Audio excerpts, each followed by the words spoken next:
Technologies are crazy right now.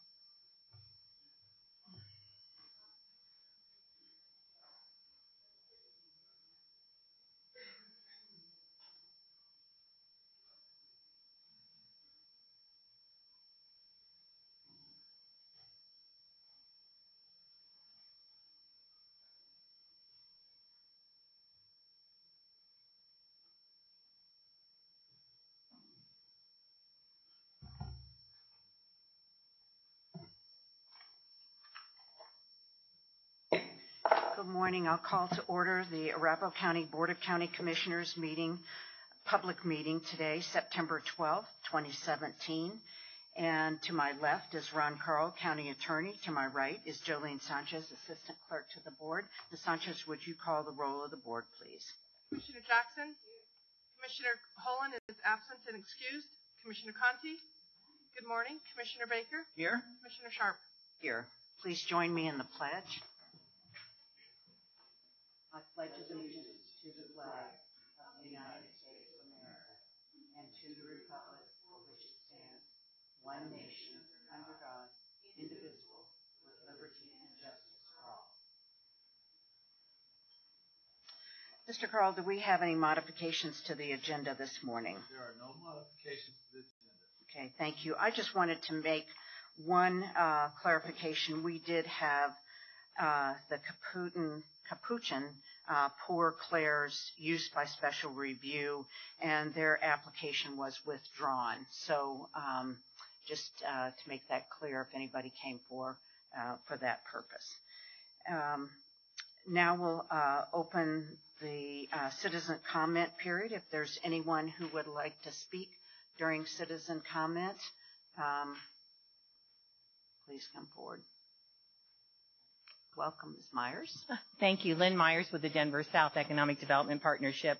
And I'm here in support of the Charter Communications Incentive Agreement, which you're going to hopefully approve in the consent agenda.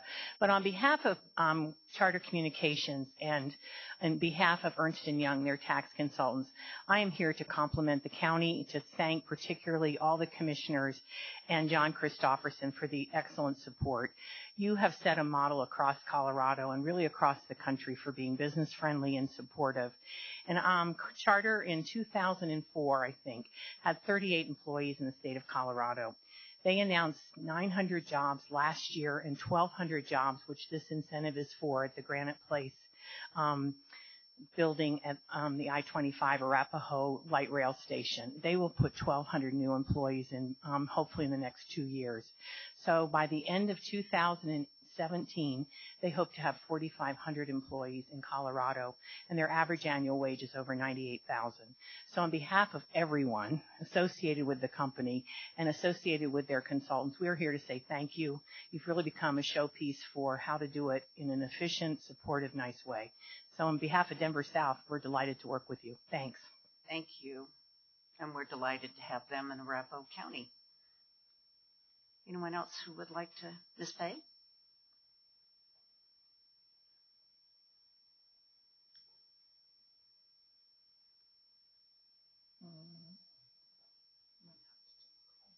Temporarily.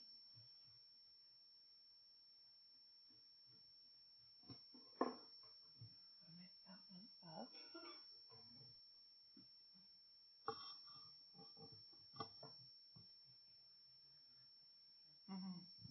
Oh, okay. We'll read first, and then there's a picture she wants to share. Okay. Okay. Diana Mays, BOCC Administration Manager, reading into the record for citizen J.M. Fay, who resides at 2575 South Syracuse Way, Denver, Colorado, 80231. That's unincorporated. Commissioners, we are supposed to be at an opioid meeting at the Capitol, so we will be brief. The BOCC meets on Tuesday. Ms. Jackson was at a Monday night meeting 2 weeks ago. That leaves 4 of you as to why you had a Monday meeting. That's not acceptable. Tuesday is the norm for a long time. 3 of you need to be here on Tuesday unless 3 of you have something catastrophic happen. No other excuse is tolerated, especially to a resident of unincorporated. RTD is proposing to cut the R line to 7 hours a day, rush hour only. That means 3 trains to get from Anschutz to Centennial each way if they do this, due to a budget shortfall come January. One meeting is the 27th at Coble. the 21st at the Aurora City Hall or others, it would be nice to have our BOCC coming out against this and not doing what Boulder does, and that is buying up service so that it runs more often. RTD in our part of the county is already bad. It's worse in DTC, and this would make the service even worse, so we don't need this happening. Number 3, 2 weeks ago, we noticed on the consent calendar your proposed grants with Aurora and Centennial to DHS. These grants you are applying for have new rules in case you missed it, so that sanctuary jurisdictions do not get these grants. Since our county/Aurora, etc. is on the list, we don't see why you bothered to apply, as federal law already states what you have to do to get this grant money. Number 4, the piece of resistance and why we are here today. Sometime last week, our favorite garage door was hit again. We knew this would happen, so we expected it. We have yet to see if it still opens, and if it doesn't, that's a $500 bill, which we can't afford. This door and the 2 spaces have created a very poisonous atmosphere for us at the complex. This is solely due to you and Cunningham refusing to fully deal with this issue that both of you caused and forced the issue on one nasty HOA who started this when this first came out in 2008. You, Cunningham, and one nasty HOA are going to come up with a permanent solution to this mess you lot created, including 24/7 security on that door and the 2 illegal spaces, so that everyone except for yours truly are on video. So the next time the door/pillars are touched, there will be someone held responsible for whatever they do. Second, you lot will accept responsibility, show some remorse, and apologize. And lastly, but not least, there's the matter of compensation, which now includes Cherry Creek Valley for over 21 years of hell, especially the last 9 when this first came out. Mr. Whalen is going to find out soon enough. We intend him to lose his election, and we have 2 of you up for re-election next year, with us having plenty of time to knock on doors and explain to people why you should not be re-elected. The only district off bounds is SD 27, so that leaves plenty of the county to pester on this unless you do the right thing now. Last but not least, when you have done this, you can start on the library mess you also refuse to deal with. Ms. Jackson, you said some pertinent things to us, and we will remind what you can't, why can't, and won't are 2 different words. So it's not that the county can't do the right thing, it's the county won't do the right thing. Thank you for your time today.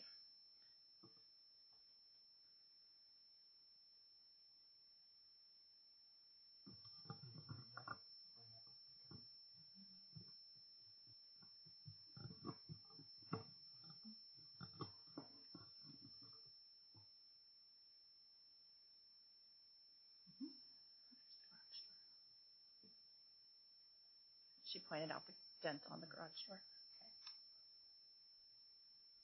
Thank you. Thank you. Okay. Did you send me that? Okay. Is there any, pardon me, is there anyone else who would like to speak during public comment? Okay, seeing no one, we'll move on to consent agenda. And I'll entertain a motion to approve the consent agenda as presented. So moved. Motion made by Commissioner Baker, seconded by Commissioner Conti. All in favor, please say aye. Aye. Any opposed? Abstentions? Hearing none, motion passes unanimously. We have one public hearing, case U17-002, Raleigh House of Hope. Our presenter is Mr. Bill Skinner, Senior Planner, Public Works and Development, and our attorney on this matter is Mr. Robert Hill, Senior Assistant County Attorney. Mr. Hill, would you please set the foundation? Yes, thank you, Madam. Yes, thank you, Madam Chair. This is a by special review application. It has been noticed by posting, publication, and mailing.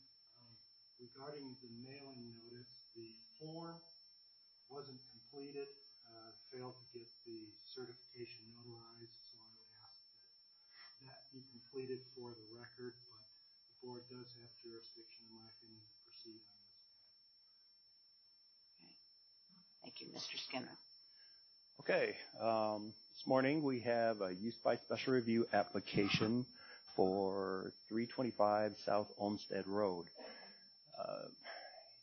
Use by special reviews are somewhat unique site-specific approvals where the board has the option to consider and make a determination on something that, in this case, group homes that exceed a particular size are group homes of 8 people or less in this zone district, which is an A1 zone district, thank you. They're a permitted use in A1 if they're smaller than 8 people and they're a type A group home. Type A are limited to particular conditions. They're laid out in the code. The application we have before us today exceeds the number. It's for 28 residents, and it's substance abuse and rehab, which is not on the list of uses that can be considered under Group A. A Type B group home is also an option for the board to consider in the A1 zone district if it goes through an additional process, that being the use by special review process. Why would we do that? It's a bigger use, perhaps a more intensive use, and we want to make sure there's chance for public review and comment and, of course, a public hearing. So that kind of sets the foundation for why we're at use by special review with this. In regards to the application itself, it's a 38.5 acre parcel. It currently has one sizable single-family home on it with some additional housing in the form of mother-in-law apartments. And the owner would like to sell that on to a buyer who would like to use that structure as it sits externally for this Type B substance abuse group home. It's the understanding of the staff, many times confirmed and checked, and we can ask again today to have it on the record, that as it sits today, there's no interest in expanding the footprints, increasing the size of the structure. Staff saw that to be from the street and the road. The visual impacts would be similar to what we have today. The reason I bring that up is I have had 2 phone calls, and that was a very specific concern. In one case, the question was, well, what if they decide to expand it 2 years from now?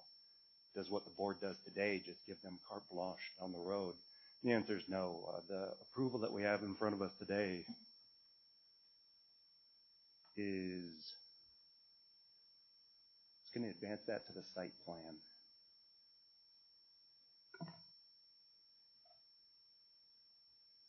The approval that we have in front of us today, this is just the operations area in the corner of the 38.5 acres, shows homes, existing drives, buildings, and so forth. This is what we're looking at. So if they did decide they wanted to expand the footprint for the comfort of everyone involved and on the record, they'd come back to us and we'd go through this process again.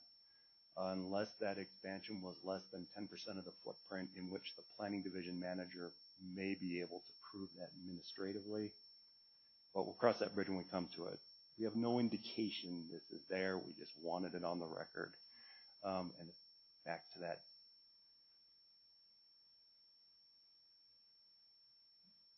I apologize. I've given him a new way to tackle this, and it was a mistake. He certainly can do it, but it involves inventing the process on the fly. The graphic that we're going to is the distance to homes.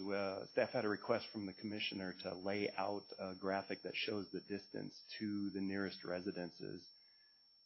The reason that graphic does not show distances to residences to the north is there are none for quite some ways.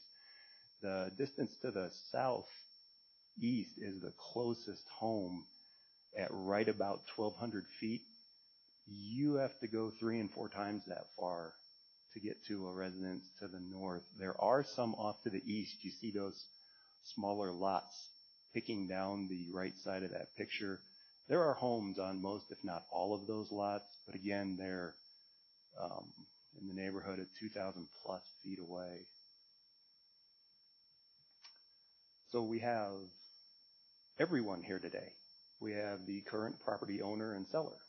We have the realtor, or the broker, the agent, who's handling the transaction, but has also handled a lot of the public process and the public outreach on this because I feel this applicant has exceeded what was required in terms of outreach. And we have Eric here from Raleigh House of Hope, who's familiar with what they would like to put on site and how that would operate. Staff thinks I should probably turn a lot of this over to better hands, but I'm aware we have had emails with specific questions, and I'm prepared to respond to those if you'd like to ask those. Okay. Commissioner Jackson. Yes, thank you. So, since those questions have been asked, of course, I'm hoping that somebody will address the water and sewage and any of those kinds of associated issues, and to make sure that all those items have been taken care of. Yeah, staff is aware of that. One thing that would happen is, we are talking potentially 28 group home residents and I believe up to 6 staff stated on the use by special review, total of 34 people. There's a couple different ways we looked at it. I'll get into that in a minute, but in particular regards to the sanitary septic field and the well, the property is currently served by something called an exempt well permit. That's something you can have if you have a domestic home in this particular situation in regards to zoning, density, lot size, and so forth. That does not work for a facility in the exact words of the Colorado State Division of Water Resources. So the Division of Water Resources said before this can convert over, they will need to acquire a non-exempt well permit. The language is a little counterintuitive. It's essentially a well permit that shows the ability to provide a larger amount of water and the rights to do so.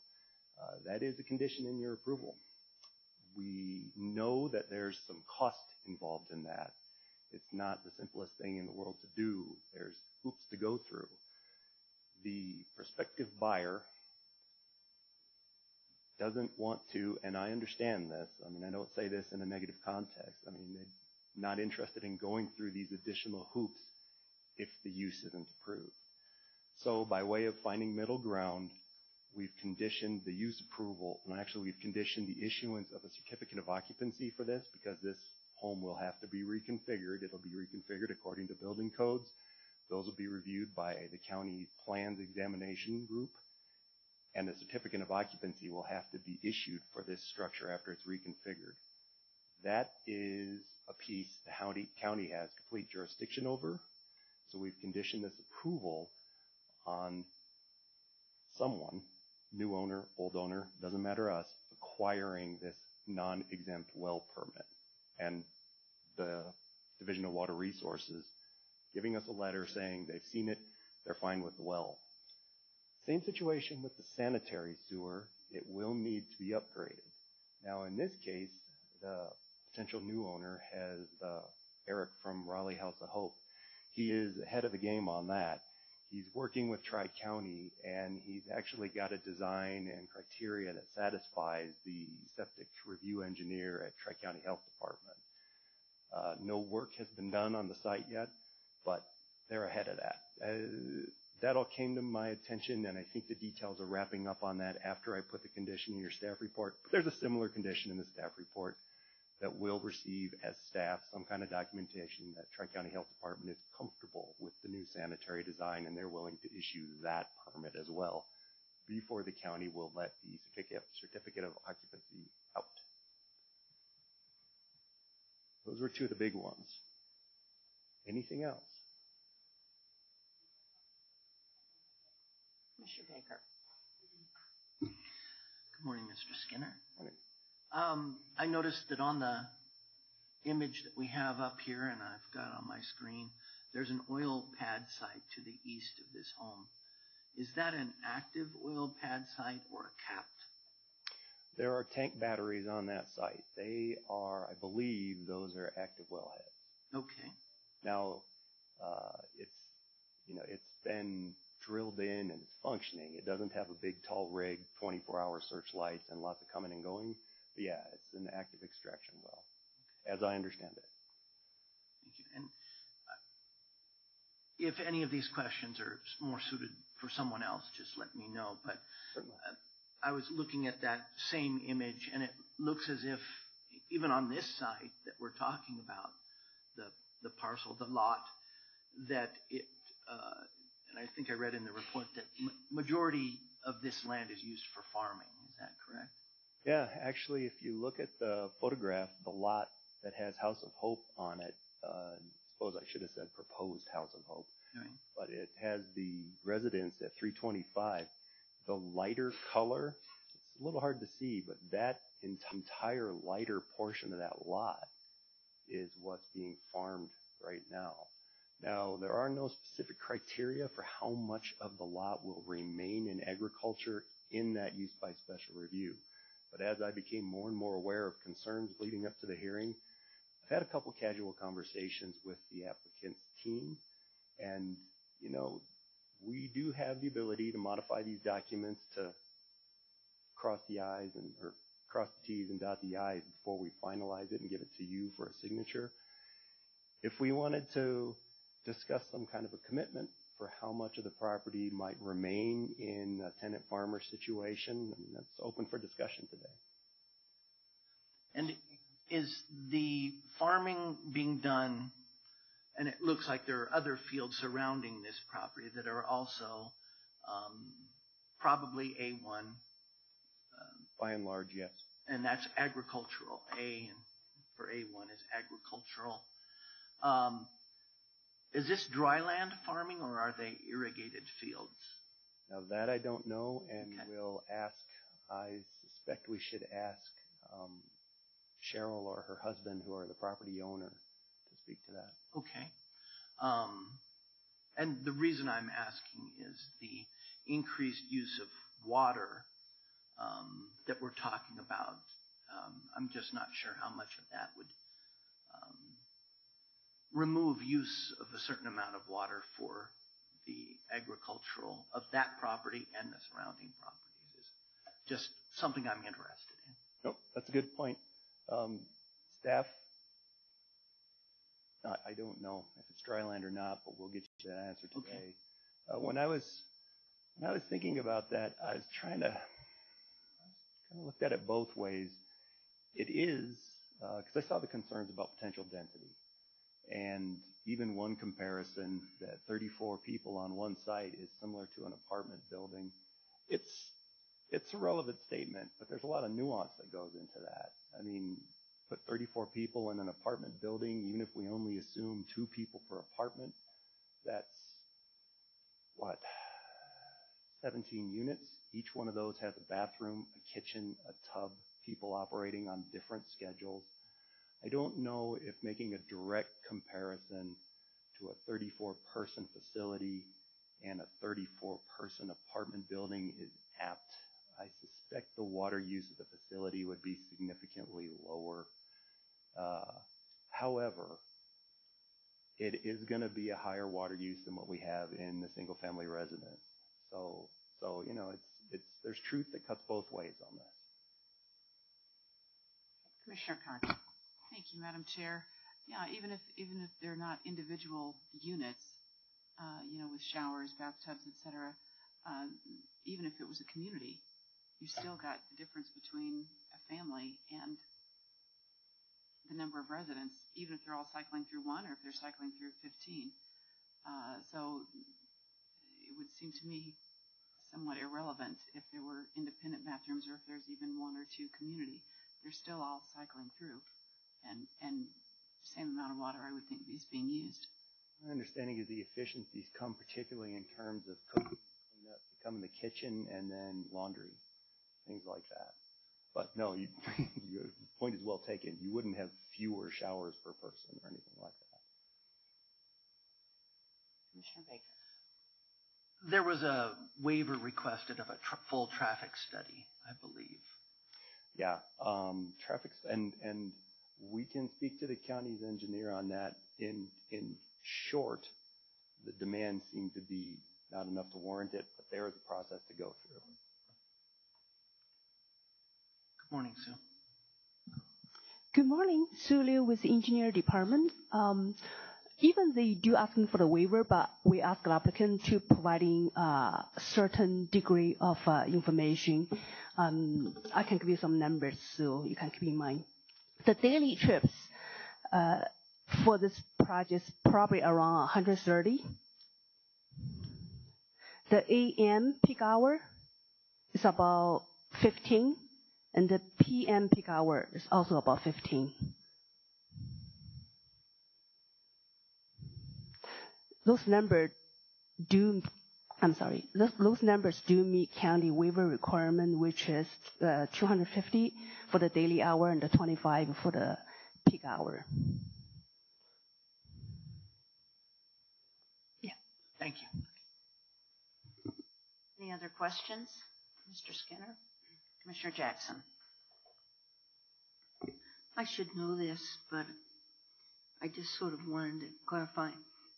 If I wanted to drill an oil well from a residence, how far would that oil well have to be drilled? Oh, that is a great question. And until you asked it, I knew. Jason, is it? I know somebody in this room knows this. Off the top. The distance between. Okay, we would have to look that up. Yeah. Yeah. Oh, Somebody in the audience said 850 feet. Okay. Well, until further clarification, we'll take that number. We will try and verify that number. Okay. I'm just kind of curious about distances and what's what. So. And I'm sure you're aware if the mineral rights have been severed, they can pretty much come around and look to go wherever they want outside of certain exclusions. Right. Right. Okay. Thank you. Any other questions? So I think I would like to call up the applicant, the purchaser of the property, Raleigh House. Okay. Of Hope first. And do we have the property owner that would? I mean, what order did you want to do this? See how we want to do this. I assume we're going to be Steve Perry, the property representative, Eric, Raleigh House, and then perhaps Cheryl and her husband, third property owner. Okay. Okay. All right. That's Steve Perry. Okay. Rehook this thing back up.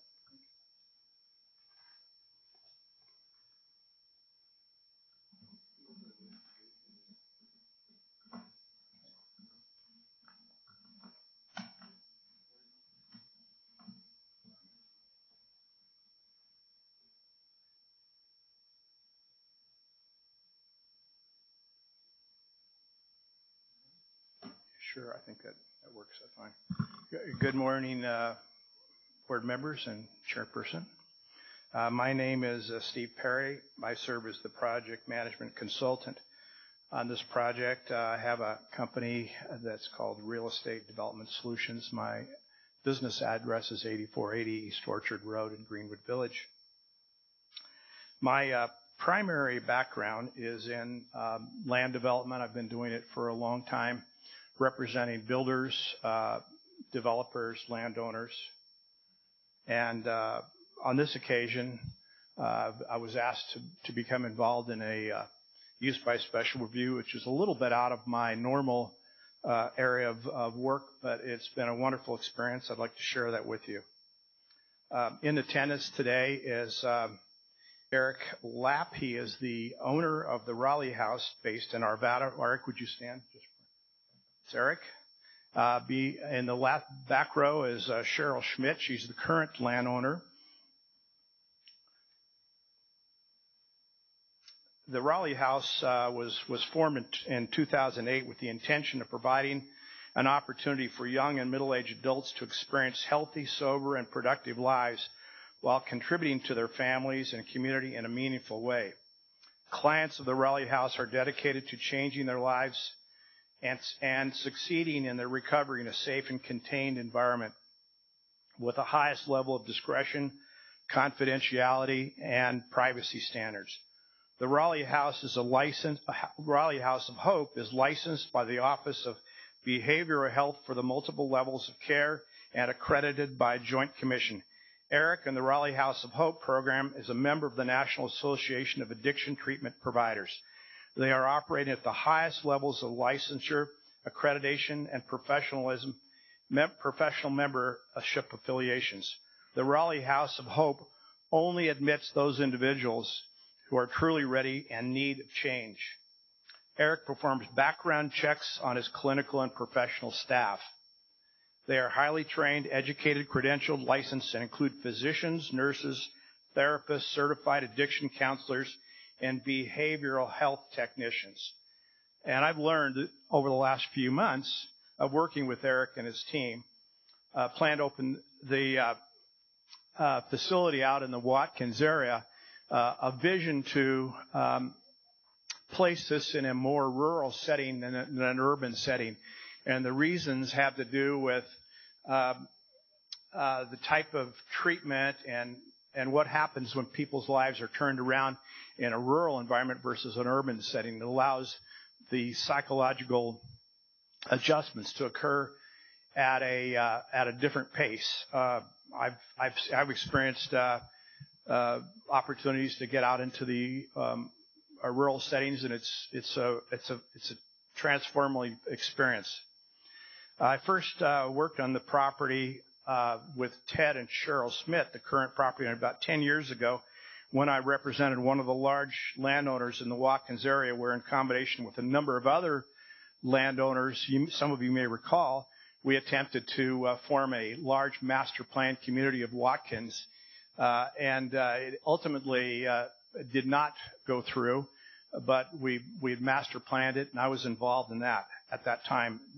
Cheryl introduced me to Eric, who has a potential to buy his property, and I visited Eric's facility in Arvada and had a chance to learn a little bit about his business and his vision for what he intended to do out in Arapahoe County. He envisioned a new facility where patients or residents would experience a semi-rural, quiet environment where recovery may well be enhanced by the nature and setting where the distractions can be minimized. Eric envisions having a small group of residents, up to 28, probably less, in this setting for anywhere from 3 to 10 weeks and immersed in counseling, medical assistance, and living conditions that may promote a transitional change in their behavior. And as you know, what Bill talked about, the property is about 38.5 acres with plans for perhaps 28 residents, up to 28, and maybe 6 or 7 staff. And the density in this environment would be less than 1 person per acre. On a personal note, I just want to say that I've seen this type of a program change people's lives. I had a prior business partner of mine who was one of the smartest guys I've ever met, sharp, very successful in his business. He had only one problem. He had an alcohol problem that he hid from people. I saw it, and it reached a point where it affected his personal life, almost lost his marriage and everything else. And he ultimately, at the lowest point, went through a treatment facility. Today, 8 years later, he's fully back. His marriage is in great shape. He's turned his life around. I can say the same thing for another acquaintance that I have that was involved in synthetic opiates.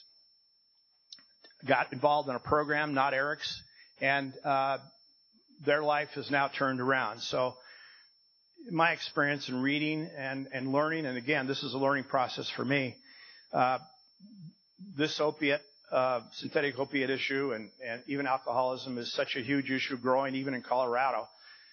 Eric's vision is to address that in a setting that I think would be an amazing concept and help address the overriding issue.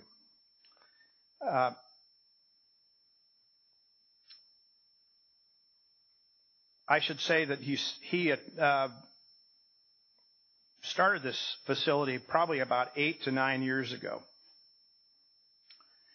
I want to particularly thank Bill Skinner, senior planner, who was up here earlier, and his staff.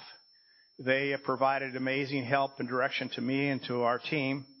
I want to thank Alan Snyder, zoning administrator for the county, as well as Sulu, the county professional engineer that you just met earlier. I'd like to just show you some photos that are on the screen right now. Again, as Bill mentioned earlier, the residential component of this 38.5 acre site only comprises a small portion. The residential is a small portion of it. This is a view of the residential structures that are on the property that Cheryl and Ted Schmidt have built over the last 17 years.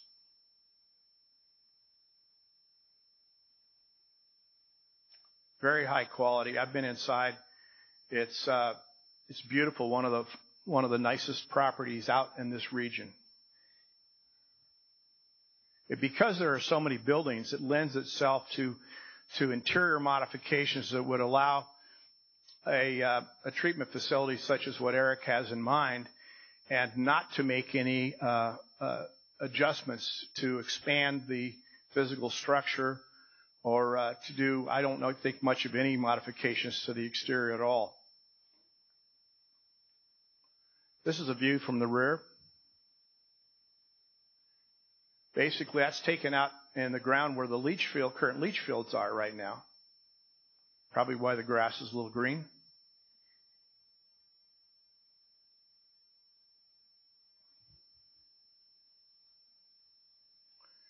And this is an aerial shot at Assessor's Parcel, I think, showing those that are highlighted in yellow are the neighbors, the adjacent property owners.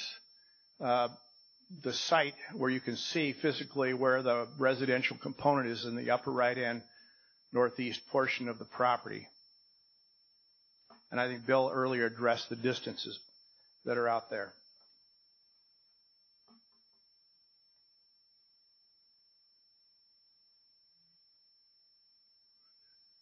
Cheryl, remind me, this is looking east, right?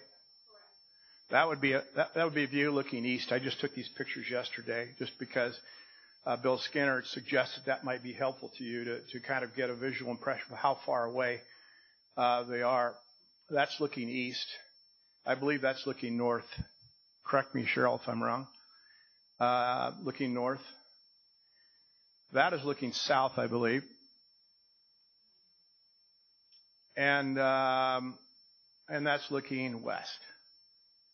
Give you a perspective. You can see that, again, most of the property is farmed, and only a small portion is set aside for residential. And by the way, while I'm thinking about it, the vision is to have some animals on the property. There's been some studies to indicate that when people are going through transitional treatments, that having animals is helpful in moving them through this process. So there's talk. Eric's talked about having maybe some animals, chickens, maybe even a cow or others that might be on the property that might be really helpful. And again, this is a different environment that we'd see in an urban setting currently in its Arvada properties. I'd like to underscore here that this USR does not involve increasing the existing residential structures on the property. There will be no added concrete or asphalt that would impact drainage or ground permeability. Hence, there will be no drainage impact. We hired a prominent, well-known traffic consultant from Felsberg, Holt, and Ullevag to evaluate the traffic impact and assess the traffic counts. And while we believe, and we strongly believe, that the traffic counts will be significantly less than was reported on the report, due to the fact that the residents will remain at the facility during the entire treatment time and not be moving in and out every day, and it's only the staff who move out. So we're expecting less than a third of what this traffic impact study showed. The applicant, Eric Lapp, provided resources to process the USR according to the county standards, plus take additional steps to interface with county staff, county referral agencies, and more. Eric was more than willing to take a step and leap far beyond what the minimal requirements would be, and I applauded that. We met with the Tri-County Health, including Michael Weekly of the Water Program Supervisor. We met with the specialist at Tri-County Health to discuss interior improvements to convert the kitchen for use of higher numbers of people. It involves things like hoods, the kinds of things you see in restaurants for cleaning vegetables and fruits and that sort of thing. We got into those kind of details and how the interior modifications would need to occur. We met with the Bennett Fire District Marshal to determine necessary modifications to the interior of the residence to meet requirements that include sprinkling stove fan hoods and such. And those are obviously expensive improvements, but they're necessary for a commercial type use. We met with the county building department to discuss interior modifications that would be required to provide residential living for up to 28 residents. We interfaced with the Colorado Division of Water Resources to discuss well issues and distribution matters related to the existing well, and that was discussed a little bit earlier. We have no concern that we can address both the septic and the leach field issue as well as the well issues. We can get into the details if you want, but I'm fine with that being as a condition. Eric was very proactive, as evidenced by his agreement to reach out to the community beyond the minimal requirements of noticing for the board hearing. We sent out letters to 25 area residents that were surrounding the area, much more than we were required to do, and the letter explained the concept that we had and reviewed the parameters of the project, what was going to go, what the numbers would be, etc. And we sought feedback from them, provided both Eric's phone number as well as my phone number, and provided that opportunity well before earlier than we needed to do that. Further, Eric said, let's invite residents in the area, these same 25 landowners, to visit our facility. So we sent out an invitation to those residents to visit Eric's treatment facility in Nevada and his offices, and he provided barbecue and other eats and non-alcoholic beverages. And so he reached out to everyone to try to have them better understand what his plan was. Obviously, in addition to these measures, we met requirements to notice in newspapers, and letters went out announcing this meeting today, and we provided signs for this. I want to show you a couple other pictures real quickly. There's a picture of Watkins Farms, which is less than a mile away from our property, this particular property. These homes are on 2.5 acres. And if you just assume a minimal of 3 people per home, the density here is about 1.3 to 1.4 persons per acre. Compare that to the property that we're representing, it would be less than 1 person per acre, about 0.9. So the density here is higher. Plus, each of these homes in Watkins Farms has individual wells and individual septic and leach fields, dramatically increasing the water usage and the septic usage that we would experience on our property, even though we'll have up to 28 residents. So when we're talking less than a mile away, Watkins Farms you can look at that. I would not call that a rural setting. I'd say that's semi-urban. I would be open to your questions. I thank you for your time. Thank you, Mr. Perry. Are there questions? Commissioner Baker. Good morning, Mr. Perry. Good morning to you. I'm going to ask the same question just to see if you know it. If not, we'll go on to the next group. But is this particular lot, the 30-some acres that constitute the lot, the parcel that's being contemplated here, is that dry land farming? I believe it is dry land farming. Somebody jump to me if it's different. Dry land. So that's another reason I don't think the water usage on the entire property would be, if we were doing something other than dry land farming, the water usage should be dramatically higher. And there's efficiencies, obviously, in a group home setting. Understand. And then animals.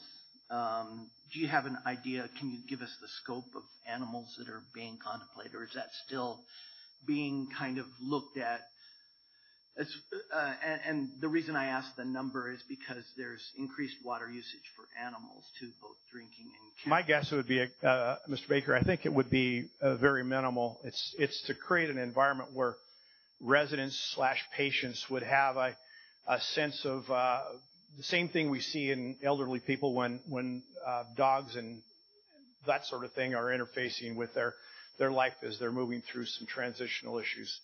The fact, done some research that's helped. So Eric has visions, and by the way, Eric's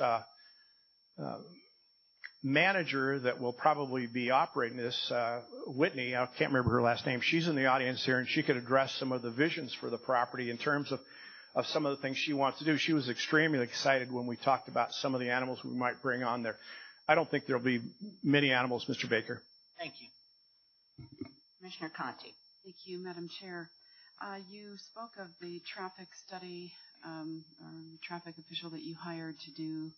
Yes. The report that you presented. But the thing that I did not hear was what have you anticipated as far as visitors? I understand that the residents will be captive audience, so to speak, and that the only comings and goings will be the staff. But what will be allowed as for the visitors, the residents that are there, and their families that want to come in? I didn't hear any mention of that. Yeah, thank you, Ms. Conti. I'm learning about this like many. That's not my focus in business, but I've learned that from Eric and his staff that regular visitations by family is not encouraged for reasons of the fact that people need to be immersed in the program and not be connected with people that might facilitate them moving in the wrong direction. So clearly there's no restrictions on visits saying you can't come, but I think visitors are discouraged, maybe coming every week or two, something like that. So when we talk about traffic counts, we're not going to see visitors. The residents, again, will stay the entire time, will not move in and out on a daily basis. It'll only be staff. So my guess is that we'll only see, in terms of traffic counts, less than half or a third of what was shown in the traffic reports as a practical.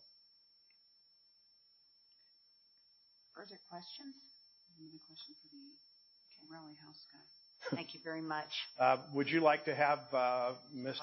Eric Lapp come in? That'd be fine. Welcome.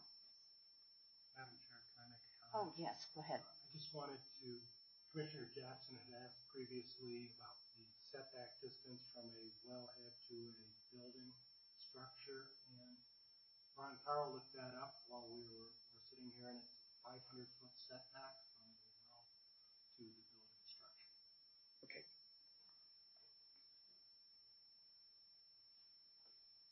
Welcome, Mr. Lapp. If you'd state your name and address for the record, please. Thank you for having me. Eric Lapp, 16556 West 53rd Way, Golden, Colorado.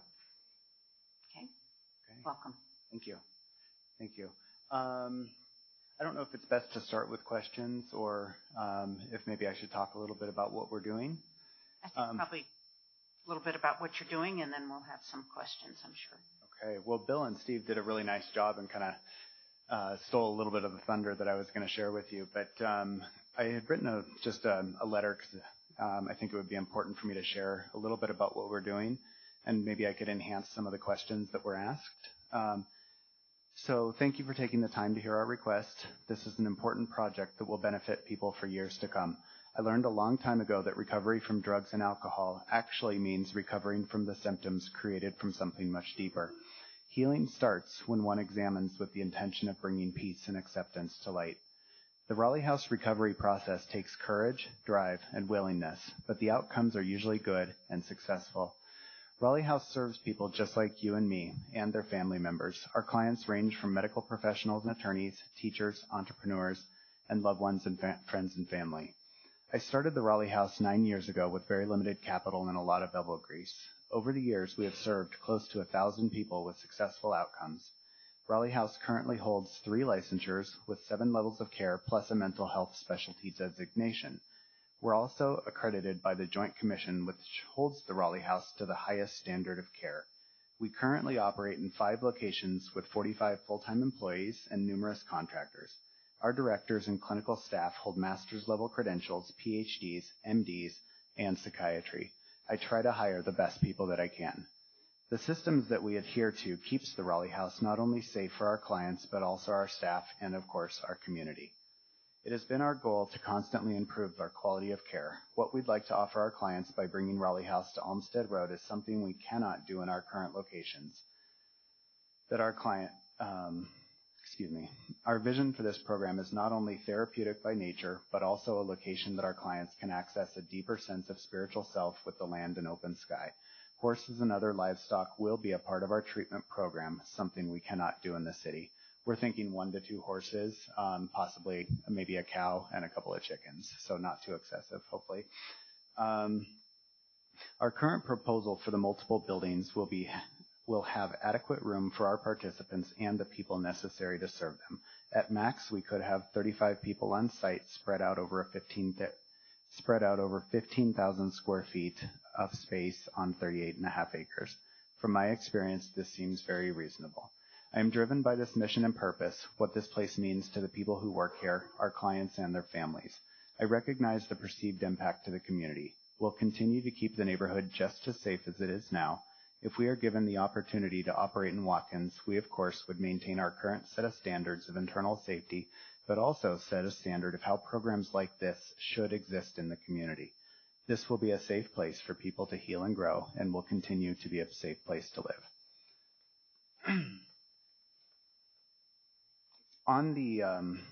On the land, there's quite a bit of farming land. I'd say it's about 35 acres of farming land. For our septic tank, we're going to have to expand into some of that. But our intentions with the farmland is to continue to have the gentleman that's farming it now. He'll continue to farm that. And then, of course, the agricultural, the place for, there's a separate area for animals. That's where we intend to keep the cow and the 2 horses. And from a water standpoint, we will have laundry handled off-site. So, as far as using water for laundry, that would be eliminated. And then, of course, water efficiency measures would be taken place. We are planning on putting, per the fire department's request, they want a 30,000-gallon water tank underground so that if there is a field fire or house fire, that the fire engines would be able to pull up and siphon off of that for not only our land, but also for neighbors. So that's pretty much all I had to share on this. Sounds like you have some questions, hopefully. Commissioner Conti. Thank you, Madam Chair. Heard from the previous Steve that spoke before you that you don't accept people until they are truly ready. What defines truly ready? Yeah, I don't think anybody goes to treatment jumping up and down and saying that I just want to be here. But there's enough desire in a person that says they're ready. So they're generally not court ordered. They're not there by the twist of somebody else's hand saying you have to do this. So our screening process is relatively thorough, especially considering because we're a private pay facility, it has to be good for us as a business. It has to be good for the people that are also there that are other clients. And it also has to be safe for the community. So we would go through those measures to make sure that they're appropriate, but then also that they've got enough desirability that they hopefully won't end up running away. Commissioner Conti. Thank you. And also wondering, how long is your standard time for someone to be in treatment at your facility? So our average length of stay right now, I believe, is 57 days. So our goal is 90 days. That's really the gold standard of care these days. But if we have somebody for 6 months, that's ideal. So in Watkins, I would say that we're probably going to be right around 45 days. And then at which point in time they would end up transferring to one of our other locations in Denver and Arvada. Follow-up? Yeah, thank you. Is that intent to be sort of a halfway house kind of experience? In Watkins or in Denver? When you move them into the more urban environments in the latter part of their treatment? Yeah, from a standard of our licensures, it's considered partial hospitalization, and then intensive outpatient, and we also have sober living homes. But even our sober living homes are ran with 24-hour supervision, so a little bit different than maybe what you've seen in some of the programs in the news and how some of those are ran. So Watkins would be basically the first step for somebody. Commissioner Jackson. Yes, in your presentation, and thank you for that very much. I'm struggling with whether to add an editorial or not. I think I won't. But what I will say is you kept mentioning safety as an issue, and that you are very aware of safety issues for the folks that stay there as well as the community. Could you speak to what measures you take to ensure safety? Well, yeah, thank you. First is definitely the screening. We want to make sure that the person that we're bringing in is going to be a fit for the level of care that we're offering. It's better for us to bring in people that are appropriate as opposed to just kind of bringing them in for the sake of bringing them in. There's definitely programs designed for, different types of folks. As far as safety goes, we have around-the-clock supervision. So we do bed checks every 30 minutes, meaning that if somebody's gone, we're going to know it quickly. Our clinical team is very well equipped to understand and identify issues that might be arising in that individual, so we can kind of predetermine, hopefully, that there's something that might be considered at risk. And so with meds, we have we have good med dispensing procedures, and so everything for us comes back to our policies and procedures. If we adhere to those, things generally should stay safe. Mm-hmm. Commissioner Baker. Following along that lines, I was encouraged to hear that there are doctors and nurses going to be part of your staff, MDs, whatever level of nurses, RNs, LPNs. Is that 24 hours, 7 days a week? There will be a doctor there? Yes. So currently, we're licensed. We have the same licensure now that we're proposing at Watkins. Mm-hmm. So we have psychiatry that comes in 2 days a week and then is on call. For Watkins, we're proposing probably more excessive than that, and then we will have registered nurses around the clock. What is the closest hospital to this location? For us, that we'd like to use would be Anschutz. Anschutz. Mm-hmm. And approximately what distance would that be? I'd say, taking a good guess, probably 13 miles, 14 miles. And I'm going to say this, you correct me if I'm wrong, but that the patients that you'll be having here at Watkins, of course they're being treated for drug and alcohol addiction. If there's another word to use other than addiction, but dependence upon those. Yeah, dependence upon those. There are other health concerns that a lot of folks have with alcohol and drug use, whether that's hepatitis or whether that's other physical health conditions brought on through alcoholism, pancreatitis, kidney failure, things like that. I don't know if this would be correct in saying that the type of patients you'll be seeing at these houses have an increased risk of having additional health concerns. Would you agree with that? Yeah. I think the liver issues, pancreatitis, those are something that we see every once in a while.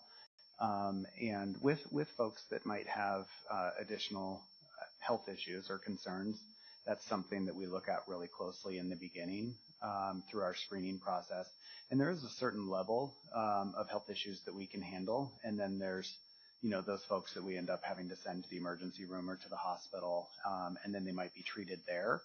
And if appropriate, then they could then come to us. And every once in a while, we'll discover one of these issues that wasn't discovered before they had entered into treatment. And so then that's the time where we would have to use a hospital or sometimes a specialist. And also along with that could be additional calls for the fire department, medical personnel, EMTs, that kind of thing. At your other 5 facilities, you have 5 locations you mentioned? Correct. They're all here in Colorado? Yes. Okay. I just wanted to, and you've been in operation for 9 years. Correct. I first started hearing your ads on KOA about the same time that this was coming up. Do you have a waiting list? Do you have people that you would, once all of the additional modifications to this particular site are made and met all the conditions and all that, let's say it was ready to open, would you have enough clients to fill it immediately, or? No, it's going to take some time for us to, if we were to put 28 people in there on the day that we opened, it would probably be a madhouse for us, and we still have to provide good service. And so our intentions are to start small and build up to kind of our operating. And we generally run at about 75% of our capacity.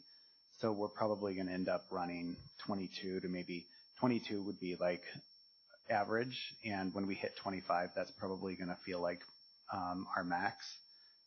So we'd probably like to run right around 22 to 25. Sorry, I'm asking so many questions, no, that's good. But I'm really interested in this.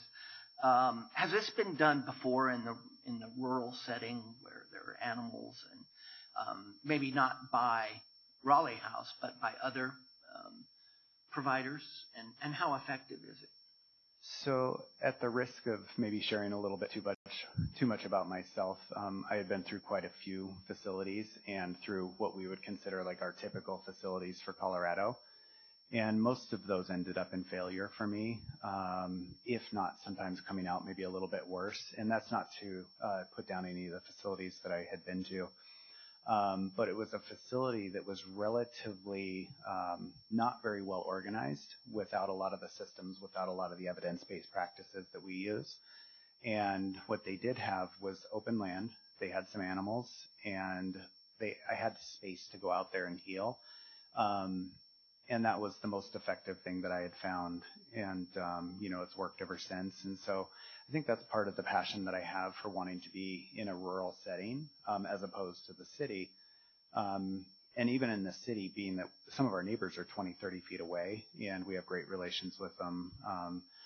I didn't answer the question on the fire department. We have very, very few incidences where there might be a fire department, or generally it's because our fire alarm went off because of cooking.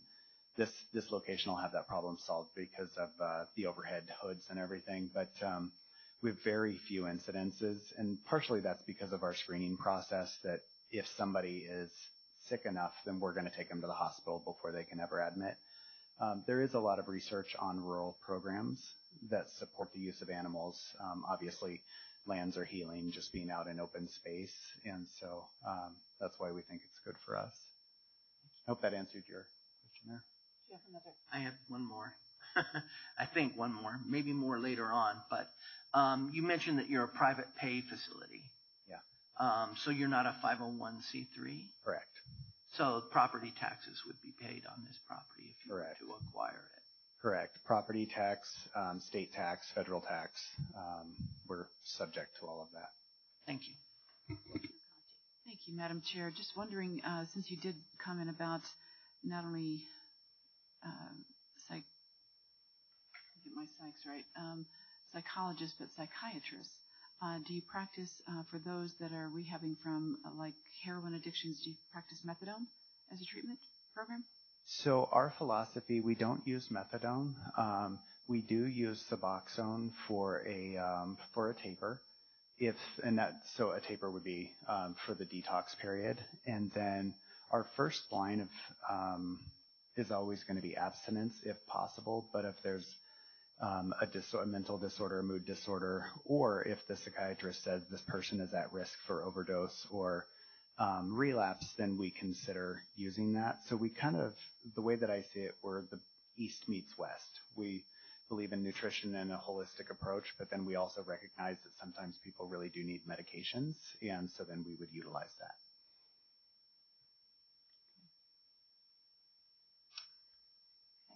I just have two questions. How many people do you have in your other facilities? What's your maximum at your other facilities? Bed space, we have 30, and then our outpatient, we generally see around 20 to 25.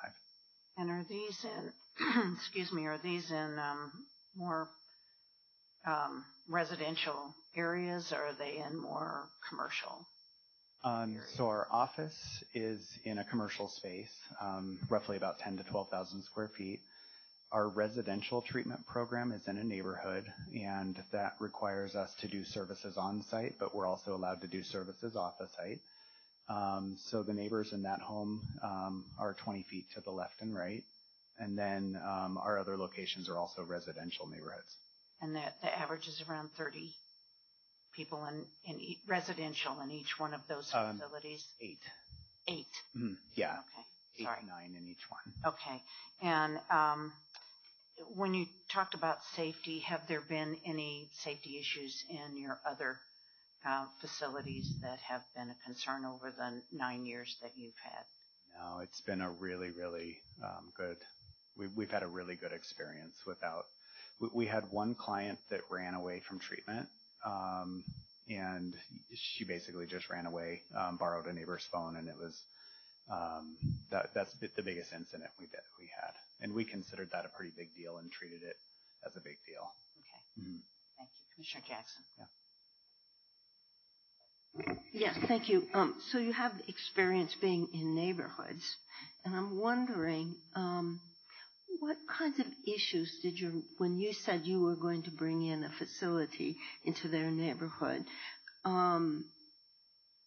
we've heard a number of different cases, as you may imagine, and the neighbors, and we will hear from the neighbors today, but I'm wondering what you hear and how you assuage the neighbors' concerns. How do you work with the neighbors? Yeah, so each of the neighbors have my cell phone, so occasionally, especially because we're 20 feet away from our main house is really close to both of the neighbors. I've gotten a complaint from having language, which is just a simple phone call, and that's happened, just a couple of times. We do limit the amount of people smoking cigarettes at a time, just because of, obviously the smoke would be overburdening to somebody. So those have been our only 2 complaints, and as far as our neighbors go, we've had nothing but good experiences with them. We did have one house that we had purchased in Jefferson County, and by right in Jefferson County, you can basically walk in with 14 people with limited services, and being that the house wasn't perfect for us and the neighbors just didn't like the idea because they had just moved in as well. We had chose, partially because by right we could have been there and we could have stayed there, but we had chosen to move, but it was also because the location wasn't great for us. Any further questions? Commissioner Conti. Thank you, Madam Chair. Recidivism. What's your rate of recidivism? People leaving your sites and then relapsing? Okay. So I told this story to somebody last week and they didn't believe us. We've had, give or take 10, probably about 130 people come through Raleigh House this year. We've had 2 relapses in our program in this year, which is, by standards, everybody's aware of what you see in the news with treatment centers, and there's certainly a lot of them out there that are poorly ran. And so we take a lot of pride in our numbers and our outcomes. So we've had 2 relapses this year. I think we've had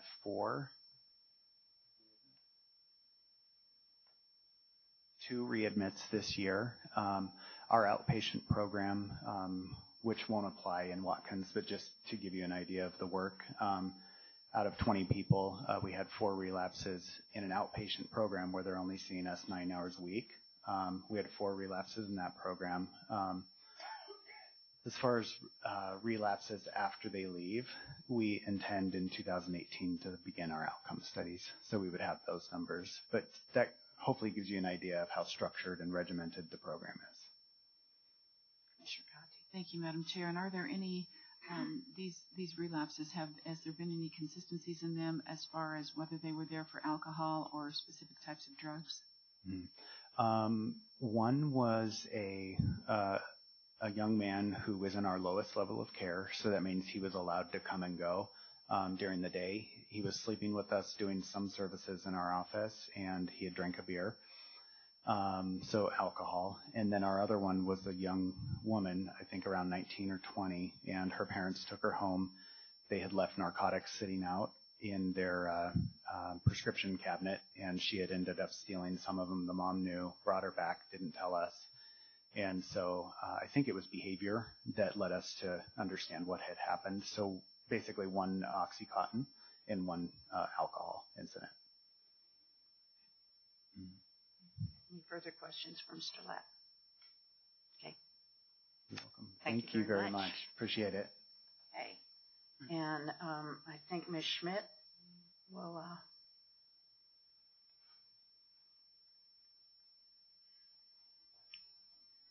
Hi. Good morning, Commissioners. My name is Cheryl Schmidt. My husband and I built this home 17 years ago. And I'm sorry, can you state your address just for the record? 5 South Olmsted Road, Watkins, Colorado, 80137. Thank you. This is kind of nervous. I'm really nervous. Yeah. My husband and I built this home. We moved out with a fifth wheel trailer and our 2 dogs and daughter, and we built this home from scratch, from the ground up. We housed my parents, his parents, our daughters, 5 dogs, and relatives. So to put 28 people in this home is really not hard to do. We've had 30 in there at one time. Not living full-time, but family, friends, and relatives. We have saved a lot of people, a lot of our neighbors. We have saved their lives from snowstorms, being drunk, being on horseback, being drunk, getting them home. It's a community that we love, but it is changing. You talk about the water. My husband was a trustee for the town of Watkins when it was a town. There has been water issues and talk of water issues forever. But now we have an 8-inch water line that runs down in Bowdoin to 6th Avenue to Watkins Road and all the way to Quincy. We have wells popping up everywhere, oil wells, so they're using a lot of water for fracking. I have 3 kitchens in this home. Eric wants 1. We use a lot of water. Not everybody showers the same time. Not everybody goes to the bathroom at the same time and flushes. So the water you can conserve. I have a daughter who is a recovering alcoholic. It's been really hard. We've had the police at our house. We've had fire department, EMTs, police, and it's just something that happens out there. And I feel this would be a great place for the Raleigh House. I really wish you would consider it. It's something that's needed out there. And I know several people that struggle with drugs and alcohol in my community. Thank you. Thank you. Commissioner Baker. Good morning. Hi. Thank you for your testimony here this morning. No, thank you for doing that. I think I got my question answered about the dry land farming versus irrigation. Have you been trying to sell this house for a while? We're going on 2 years. We've had the NFL look at it for really? GI patients, yes. They couldn't raise enough money.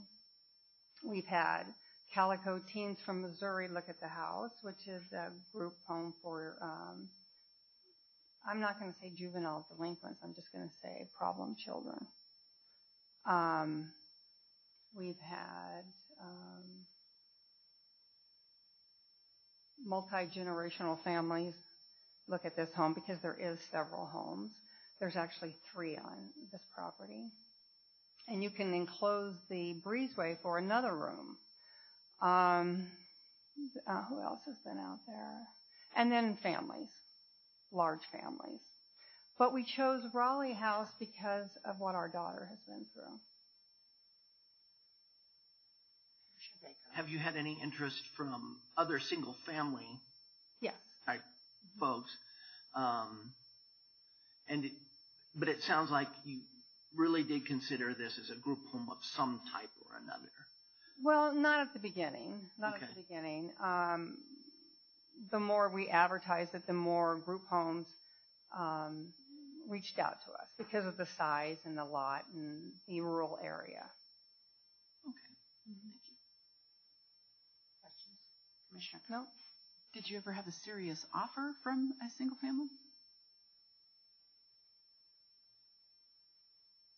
No, I don't think so. Okay. Did we? Oh, that's right. Right, from Texas, correct. Sorry. Okay. Any other questions? Thank you. Thank you very much. Okay, I'm going to open the public hearing, and the first person who would like to speak, I think everybody on this list would like to speak, Judy Roths. Yes, welcome. Come on down. And yes, you can both, since you both signed up, come on down. And if you just state your name and address for the record, please. Am I okay? Cool. Okay. We're Ray and Judy Rhodes. We are neighbors, not quite a mile south of Cheryl. 1055 South Olmsted Road, Watkins 80137. We have our 3 minutes that we timed, but with the other speakers, we've got several other points we'd like to make or ask. So we'll start. We're here to ask the Commission to deny the approval of the use by special review application for this property. We have 4 major concerns about the rezoning of the property and feel it will have a personal impact on us, our property, and our community and our neighbors. First, it's the logistics of how are they going to be able to house 28 people plus counselors. On their website, they write, quote, high staff to client ratio for greater care and attention. What about staff such as office staff, cooks, administration, and still have room for offices, kitchen, dining, meeting rooms, laundry?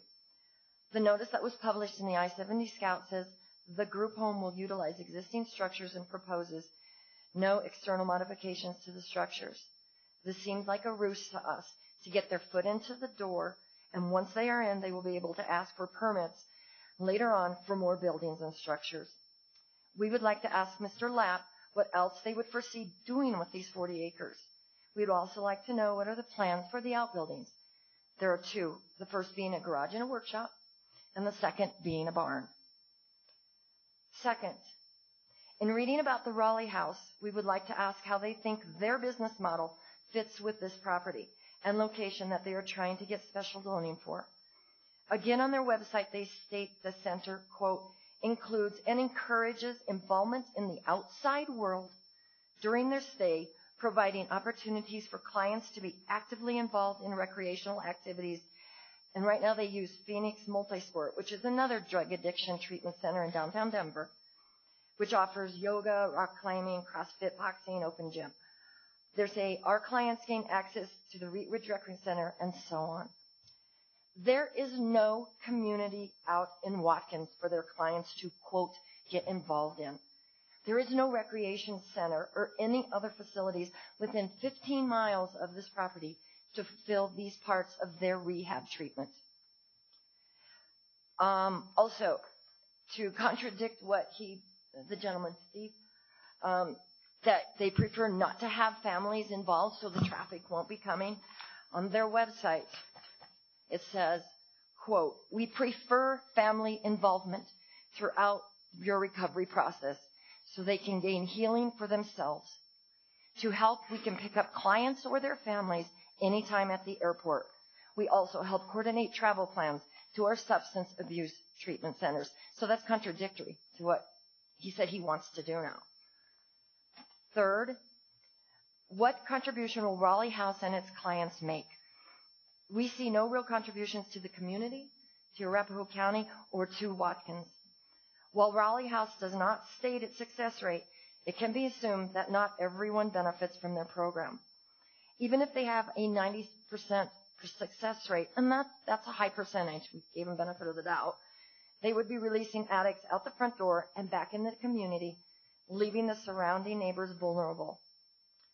We want you to know that we are worried, very worried, that being in a rural location, when there is a concerning issue that needs to be dealt with by law enforcement, that there is a longer response time by the Arapahoe County Sheriffs to deal with a problem. This presents a major concern to us and our neighbors. There is nothing for them out there to do. Okay? Fourth, the area has seen a lot of changes, more than its fair share of changes in the past 2 years. It is affecting the rural lifestyle that Eric wants to bring out or to come out to. It's the rural lifestyle that people like us and our neighbors have moved in the area for. The area is comprised of mostly 20 to 40 acre properties ranging from people seeking the rural lifestyle, having the ability to raise livestock, ride horses, grow crops, raise family, have our grandchildren come out and visit. The oil companies have moved in and put up wells everywhere, and they are not slowing down. We all know the continuing controversy over fracking and its effects on the environment. Arapahoe County has approved the 5,000-acre Prosper residential development, which backs directly up to our subdivision. We and our neighbors are concerned that this could affect our aquifers that provide ours and our neighbors water. Our view of the open prairie with the mountains behind them will now be rooftops. Additionally, the light from the community will drown out the stars that we enjoy every single day, and that add to the rural nature of the properties. The combination of all these above is detrimental enough to all of our properties.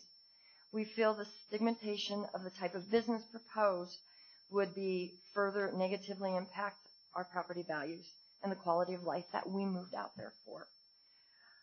We thank you for your time and listening to our concerns that will impact us, our neighbors, and all of the surrounding properties. I have a couple of things to add, though, tonight. You said you mailed out 25. Normally we give 3 minutes, but since you all are together and all right, thank you. Presenting your information together, go ahead. So you said you mailed out 25 invitations. I have a list right here of 9 people within a mile and a half that received no invitations. A mile and a half from that property. The only reason we knew anything that was going on was when the I-70 Scout put the notice in the I-70 Scout, and the signs went up 2 weeks ago. So that was a select 25 people, not those that are truly involved in the immediate area. Thank you. I'd just like to point out a few things. I'm sorry. Did you receive it? Nope. Okay. And I have, as we sat back there, I named 9 other people around us that we know of, neighbors who we've talked to. They never received it within a mile and a half. And you are Ray Ross at the same address. Okay, go ahead, Mr. Ross. I just want to clarify a few things. They're pushing the fact that it's an agricultural. Get a little closer to the They're pushing the fact it's an agricultural community out there when in fact it's not. The properties, everything to the south of them is all 20-acre, 40-acre lots that are all people that have moved out there just for the rural lifestyle.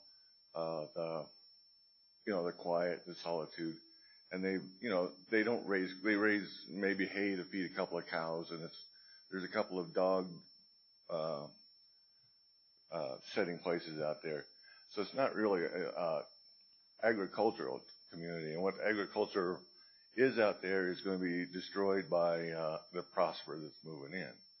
So their rural setting that they're asking for now is actually going to be a mile from a 5,000-acre residential development. So it kind of defeats their purpose of getting out into the rural. I mean, still, granted, their 40 acres will be probably, ag, but it's still not as far rural as they're proposing.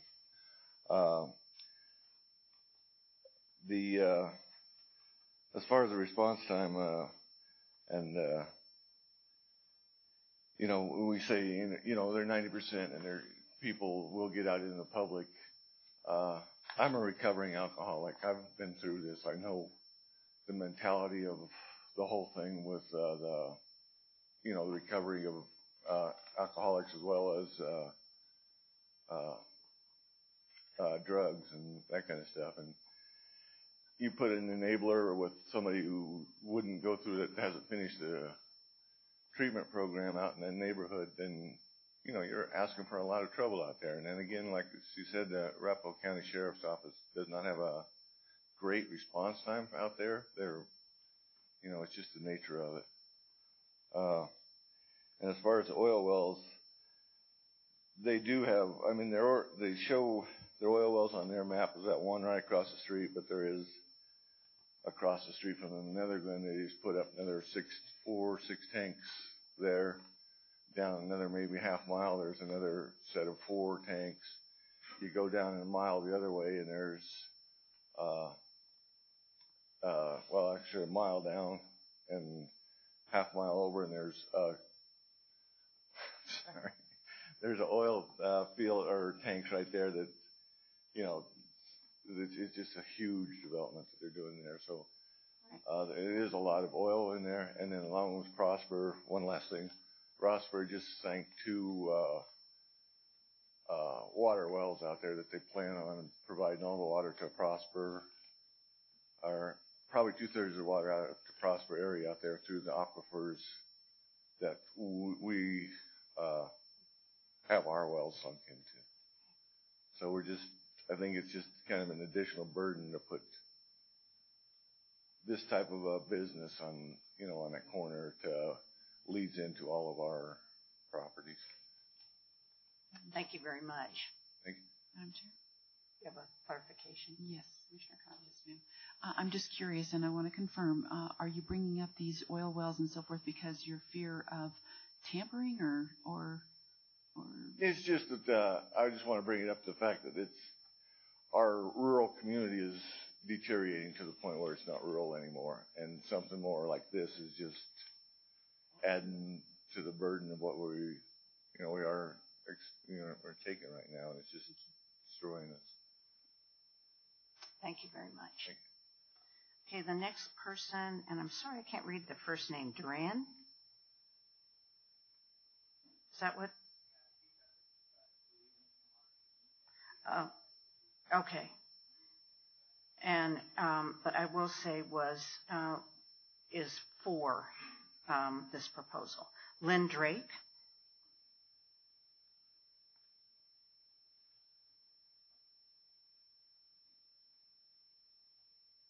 Hi. Good morning. I'm Lynn Drake. I'm with Remax Masters Millennium, and I am the listing agent, and my address is 9686 East Maplewood Circle, Greenwood Village, 80111. Welcome. Thank you.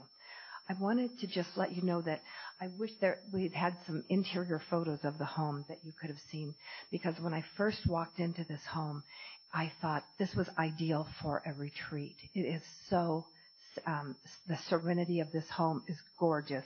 It has 2 big kitchens in the main house. It's all logs inside, very open.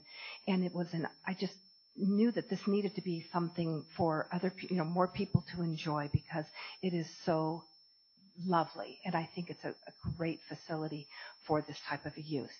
I was able to go out to the barbecue that Eric had and see his offices and his facility, and quite a few of the neighbors did come to see the property, or to meet Eric, to see his facility. It was overwhelming support. I think, I don't know how many letters there were, but I believe there were about 13 letters of support. To my knowledge, the letters that went out to a much larger amount of neighbors than were actually necessary. But I know a lot of them were there. and it was, like I said, I had heard great things. I was very impressed with the facility. I'd never seen a facility like that. And seeing so many of my clients that have had lost children or family members or are going through terrible times as, this opioid crisis has come across our country. I think it's amazing to have these facilities. There's got to be lots of people out in the country also that need these facilities to be close and to be in a perhaps atmosphere or that they're used to, too, versus just the city. But I just wanted to tell you, I heard great results from the neighbors and have talked to many of them, and they thought it was great. Commissioner Baker. And just to clarify, you're the listing broker, I am. Real estate broker? Yes. Can I ask you what the listing price is? Yes. It's $1.5 million. Thank you very much. You're very welcome. Okay, Susan Stone. And I don't have whether you want to speak or not. Okay. But you are for. Okay. All right. And then Ben Gearhart. Okay, Mr. Gearhart. I should have explained that the lights right here give a little red and yellow one. 3 minutes, and then the yellow one will come on when you've got about 30 seconds left. So if you just state your name and address for the record, please. Sure, my name is Ben Gearhart. I'm with Modus Real Estate. I live at 3931 Julian Street in Denver. I have a relationship with Eric and his team from a buyer's agent perspective, but I have a longer relationship with Eric. I think it's been 8 years now. I own 5 of the properties that he has ran his group homes and all of his facilities through over the last 8 years. I've worked in tandem with him on reconstructing these properties, communicating the message to the community, also working with all the neighbors so that they're aware and educated on the type of services that he provides. And in the 8 years that I've worked with Eric, I have had 0 phone calls on any complaints from any neighbors, but more calls that have actually encouraged the details that he does to the property and the amount of community involvement where they help pick up trash in the right-of-ways. They landscape and build gardens. And I'm just proud to say that I partnered with you over the last 8 years. It's very, very unique to see people's lives transform. And with the programs and the systems that he's put in place at Raleigh House of Hope, I've seen multiple families transform, people coming back into the community and producing and being a contributing factor in a positive way. So what Eric does on a daily basis is truly God's work, and I'm proud to be a part of it. Thank you, sir. Yep. Okay. Bob McGare.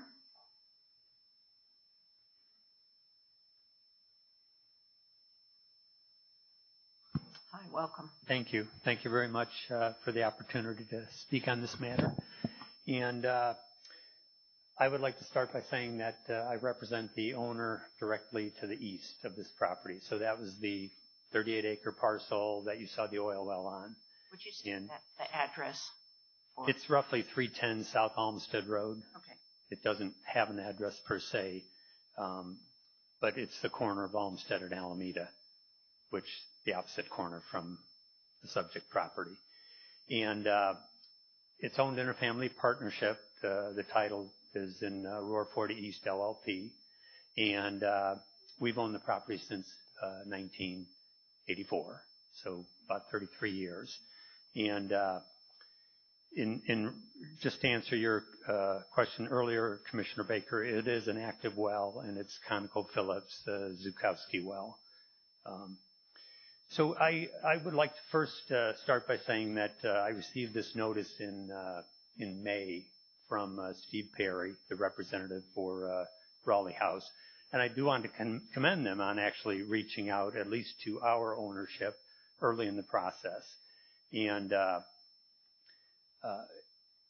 wanted to give a little bit of my background, and that is that I actually serve on the board of a mental health nonprofit organization that runs alcohol and drug detox in the city of Denver and operates a homeless shelter in the city of Aurora.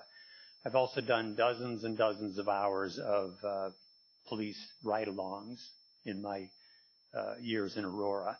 And so I'm somewhat familiar with the subject of alcohol and drug detox from a citizen and community standpoint.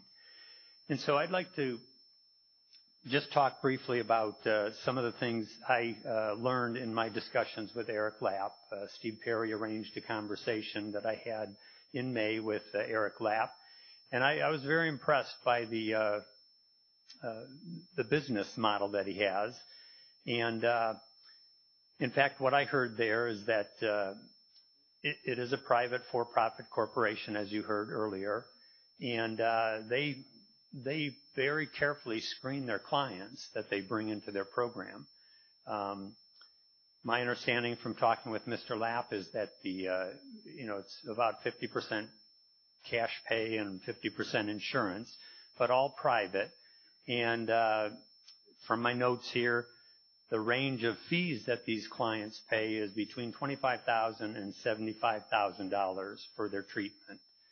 And so in looking at that, I personally don't see a big issue with this particular user in that particular property. We do have concerns about the 28 clients plus 7 staff members. That seems like a very high number for a rural area. In the initial discussions I had, they were planning to convert some of the outbuildings to living space for a total of 10,000 square feet of client sleeping area and living area. That would put a ratio of about 3.4 persons per 1,000 square feet. That's comparable to a suburban office building. If in fact they're not going to convert the outbuildings into living space, that would raise the density to somewhere around 4 or 4.5 people per square foot of living space. But again, I go back to the fact that this is a private for-profit corporation. They carefully screen their clients. I asked about things like psychosis, schizophrenia, behavioral issues. They screen all of those out.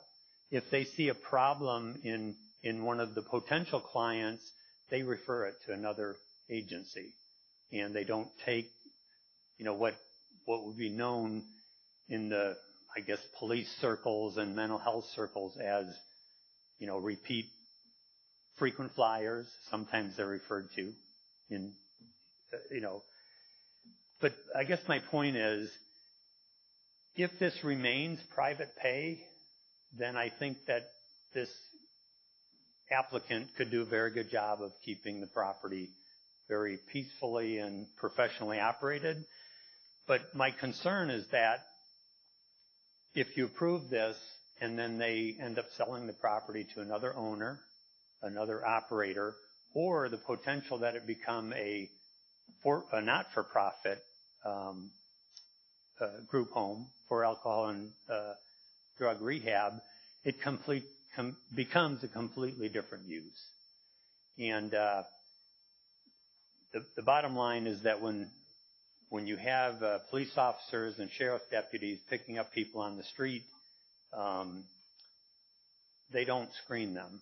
Everybody goes to the detox center. And so that's the big concern that we would have. And we would ask, if you're going to approve this use, that you either, A, limit the use to this particular user, if you have the legal ability to do that, and make them come in and get a new use approval if the owner is going to change. And if you cannot limit it to a single user, a particular ownership, then please reduce the number to a more reasonable level, around 14 or 15 clients.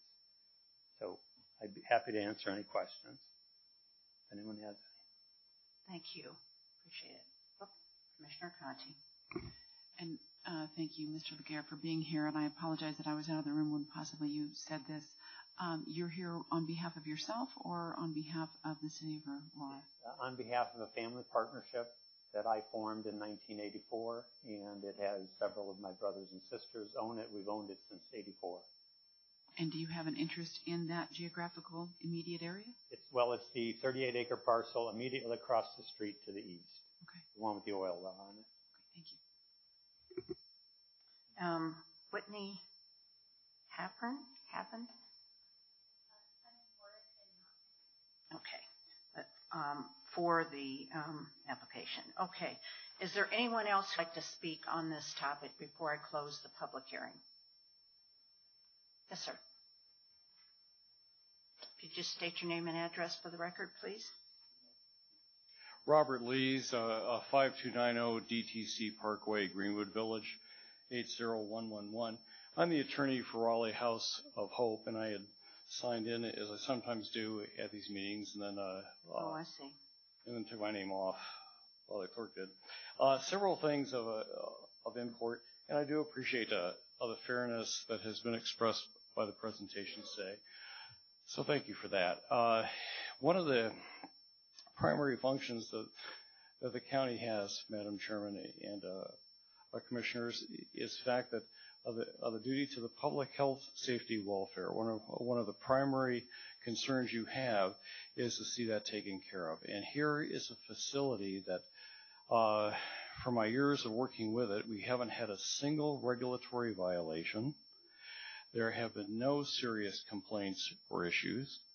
This is something that is, because it is for profit, it is not a burden on the county at all, and it provides a valuable service that this county would otherwise have to provide funding for and would have to assist in. So here we have the opportunity of a very well-run for-profit, which is fully taxable, not seeking tax-exempt status for the property or the treatment, whatever, and it serves a valuable public health, safety, welfare function. As to the amount of size, we do have some stats that have come across from HUD, and on this very topic, and basically 28 people plus staff, and I can give a legal cite if for the county attorney, so on, that what HUD wants to see is approximately 157 square feet per occupant. If you have 10,000 square feet available, that's more than adequate for this. So all 28 residents can be accounted for, and the staff can be accounted for within that size parameter. Now, Colorado has three different, and you know this, Colorado has three different standards: one for elder care, one for general household, and then one for these treatment centers. And the citation is 6 CCR 1011-1, Chapter 7. 6 CCR 1011-1, Chapter 7. So we fit in very well with the regs as required by the federal government for this. So from that context, the facility is really well suited. So for the need for opioid treatment and drug addiction, which is going to be a federal mandate on all counties, of course, that's coming, you have the ability to approve a facility today that will provide that service at no cost to the county. So thank you for hearing. Any questions I might address? Thank you. Thank you very much. Is there anyone else who would like to speak? Okay, seeing no one, I'll close the public hearing. Are there any questions, additional questions for staff? Commissioner Baker. I have a question for Bill Skinner. This is a use by special review, correct? And so that does not go to the Planning Commission? That does not go to the Planning Commission, directly to you. Do you know of any other group homes in the area of this particular site? I do not. We have mapped them. They, in general, countywide, but they all fall within that 8-resident limit. So nothing of this particular size nor on this larger property that I'm aware of. Thank you. Any other questions? Okay. Seeing none, I will ask for a motion. Madam Chair? Commissioner Baker. In the case of U17-002 Raleigh House of Hope, USR, I have reviewed the staff report, including all exhibits and attachments, and have heard the applicant's presentation and the public comment and concern presented at the hearing today, and I find myself in disagreement with the staff recommendation. As such, I hereby move to deny this application based on the following findings. 1, the existing infrastructure needed to serve the proposed facility is limited. The well permit for the property and the on-site wastewater treatment system are not adequate and will have to be upgraded and expanded to accommodate the proposed use for housing up to 28 residents and whatever staff is on site at the time. This is a significant increase in the number of persons who would require such water and wastewater usage, and is too much of a departure from the prior single-family detached residential use. Second, the proposed location of a treatment facility of this size, I don't believe is compatible with the surrounding land uses. The existing zoning for the zone district being contemplated is for agricultural use with incidental residential use, and surrounding uses are all residential and agricultural. A group home treatment facility of this size, housing up to 28 residents and treatment staff, is not compatible with the surrounding land uses. And third, the remote location of the facility does not allow for the efficient and adequate provision of public services, health and safety, as it does not have adequate public transportation options for residents or staff. Thank you. Commissioner Baker's made a motion. Is there a second? I'll second the motion. And any discussion, comments? Okay. Commissioner Jackson. Thank you. I am going to oppose this motion because it's my feeling that this community is in great need of this kind of facility. And in my experience, very few communities, perhaps in the other instances where you have placed these kind of facilities, the neighbors have been welcoming. But I have some real concerns that we have a number of people, as has been mentioned, in our communities who have behavioral health needs, who have substance abuse issues. Many of those folks are in our families or indeed have been ourselves in some circumstances. So I'm going to oppose the motion to deny because I think that an outdoor or a more rural setting like this is indeed healing to the soul. I only wish we could have more of these kinds of facilities for everybody. Thank you, Commissioner Jackson. Okay. Would you call, we'll do a voice vote. Commissioner Jackson? Okay, Commissioner Conti? Oppose. Commissioner Baker? Yes. Commissioner Sharp? Yes. So we have one commissioner missing today, so. Commissioner Holland absent and excused. Right. So Mr. Hill. Well, since it resulted in a tie vote, the motion for denial fails. So I guess I would ask the board for another motion.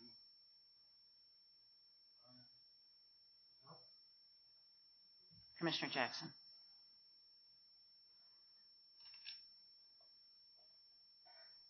Kind of wondering. Okay, I'll go ahead and go through it and we'll see what happens. In the case of U17-002, Raleigh House of Hope, USR, I have reviewed the staff report, including all exhibits and attachments, and have listened to the applicant's presentation and any public comment as presented at the hearing, and hereby move to approve this application based on the findings in the staff report subject to the following conditions.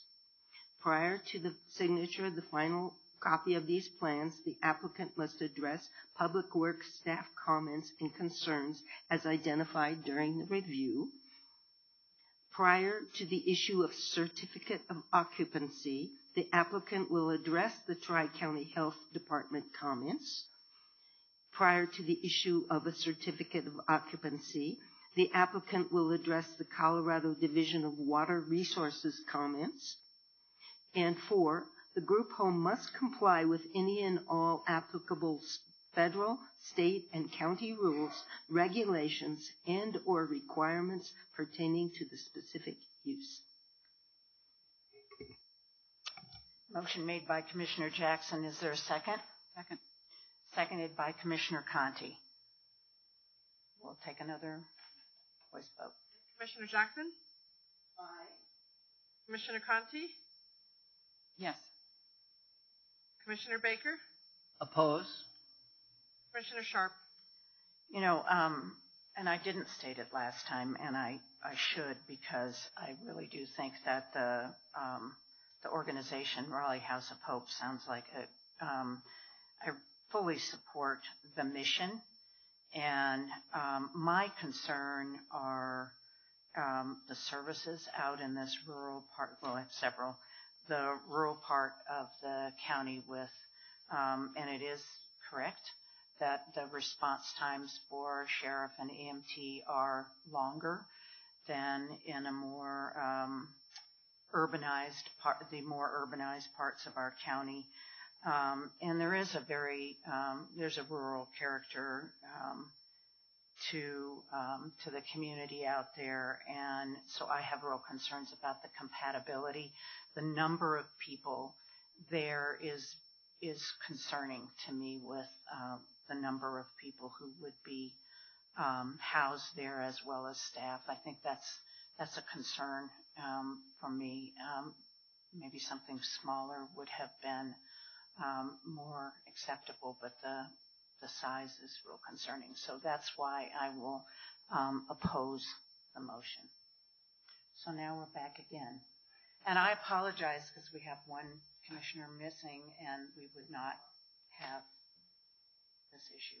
But Mr. Hill. Well, it's my understanding that in this situation, if there's a tie vote, the motion denies, fails for lack of second, because there's a tie vote on it, the motion is considered denied. So in this case, we have a denial. Commissioner Jackson. Yes, given that, is there any process of appeal or of a kind of redoing the application and resubmitting, or what happens from here? Since it was so close, I wonder if there's anything the applicant could do.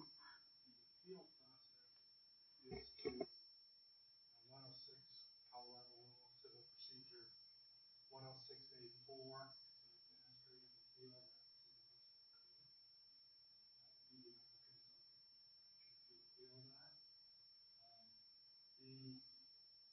The code allows for continuance basically, for an additional board member. At this point, though, that would be in the board's discretion as to whether it wants to allow that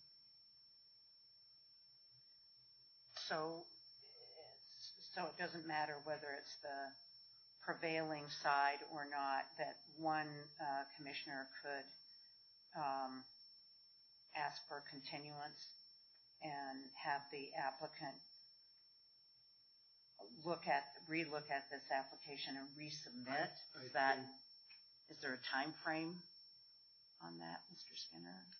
We do have some restrictions on a straight denial for certain processes that say they have to wait a number of years before they can resubmit the same plan.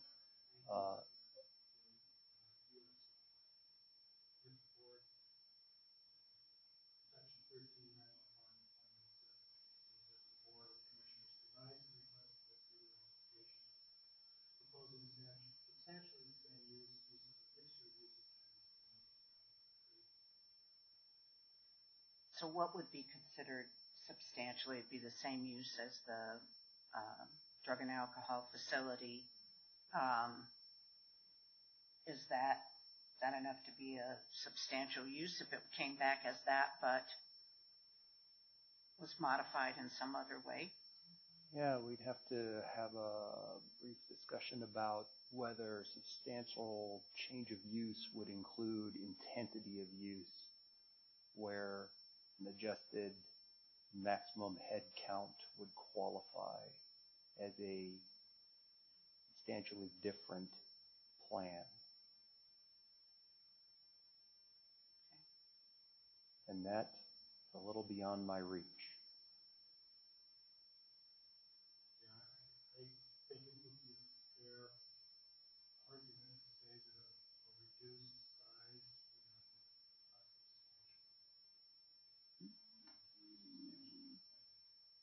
Okay.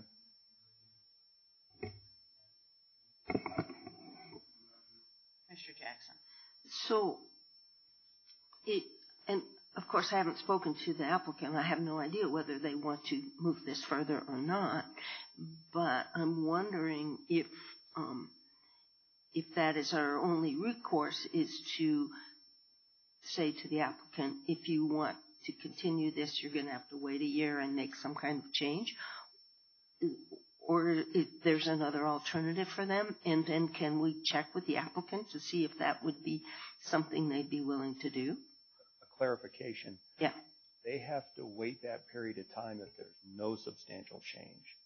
They can come right back to us with a substantially changed plan. And so the devil in the detail would be what that substantial change might be, and who would be the arbiter of that's substantial or that's not substantial. Yes. That is the detail. I don't know if the board has the option right now to discuss this with the applicant, or if this is an internal matter. Well, my question is, does it need to be, is this from the dais today because of the vote today, need to be that decision made today? Because it seems like if the applicant wants to resubmit, can that vote be taken from the dais next week or some following week? I think the board could, Commissioner could make a third motion for a continuance and bring it back and continue that motion. So we have three. 5. Oh, 3 motions, but 5 commissioners. Well, 3 voting one way or the other. I think I'll do that then. I think I will move that we, do I have a, is there certain?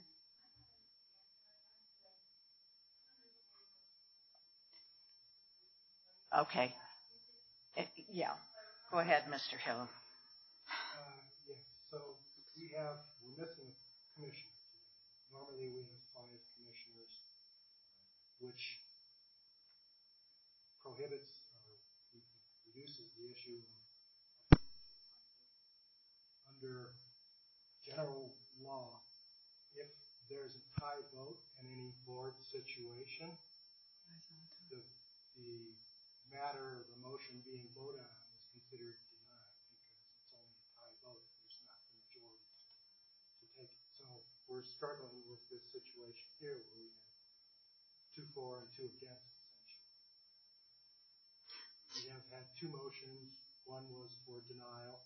That one was tied, so that motion failed because of the tie vote. We had a motion for approval. That motion failed because of the tie vote. So now Commissioner Jackson is contemplating a motion to continue and see if that motion will pass.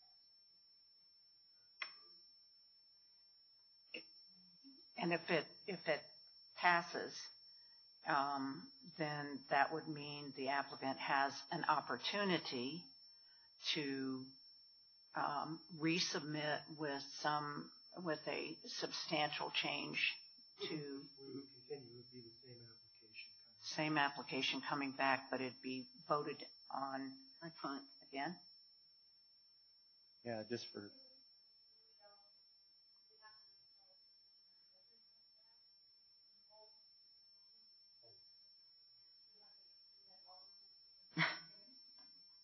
Well, that would be the chair's discretion Yeah. whether we would close the public hearing or continue the public hearing for further comment. Mr. Skinner. Just another point of clarification. When we use the specific term resubmit, that does imply this application is closed. It's a new application. It's new fees. It's a new 4 to 5 month, 6 month process. So the word continuance is key versus the word submit. So just to be clear on the process, if I were to make the motion to continue, it would be the same application. It would be just what we're doing now, except there'd be 5 of us to vote on it. Is that correct? There are options. As I understand it, the applicant has a choice. They can leave everything as it stands and we move it forward, but frequently, the reason for a continuation is for more exploration. Perhaps the board, or in some cases even the planning commission, has suggested a modification to the plan, and the plan comes back with the applicant having chosen to make or not to make that modification, and then you rehear the same application, but it might be slightly modified. Well, I won't say slightly. It might be modified from the one that's come before you the first time. So you may be considering some new information. So my question really is, don't we have to make a motion? I mean, it's right now it's denied. So doesn't the motion to continue have to be made prior to a vote? I mean, once there's a decision, I'm a little confused about why it's coming back up for another vote. Yeah, as we said, it could. I mean, I think once the vote is taken, the decision is the decision. I'm just not real clear on that it could be continued at this point.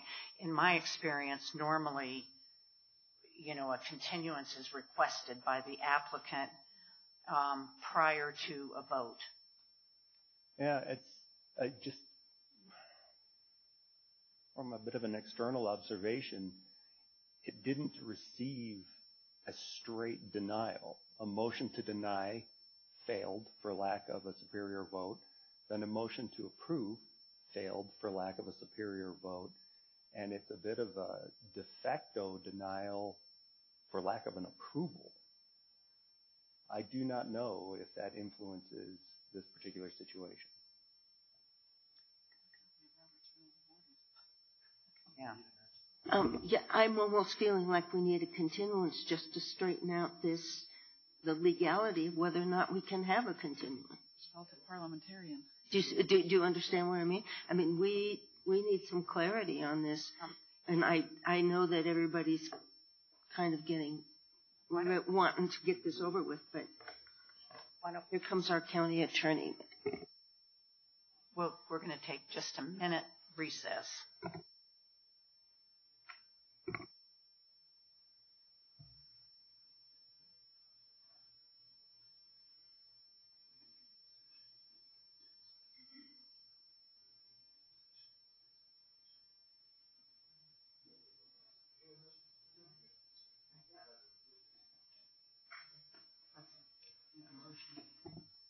Somebody make a motion.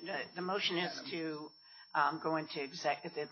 I'm going to ask for a motion to go into executive session to get legal advice on which direction we can take here. And so I'll ask for that motion. So moved. Second. Motion made. Whoop, go ahead. Clarification, that motion is pursuant to CRS 24-6-4024B. It's required by state law to display that citation. Thank you, Mr. Hill. Okay, I have a motion made by Commissioner Jackson, seconded by Commissioner Baker. All in favor, please say aye. Aye. Opposed? Abstentions? We will be back as soon as possible. Thank you.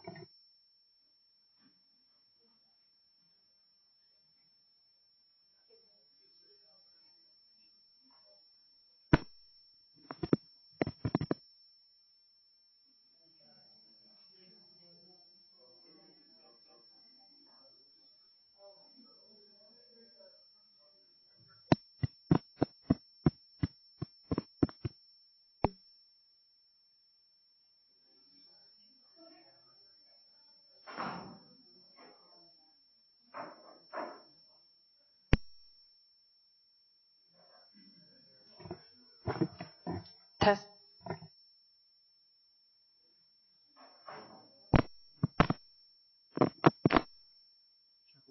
Check 1, 2. It's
Touch him.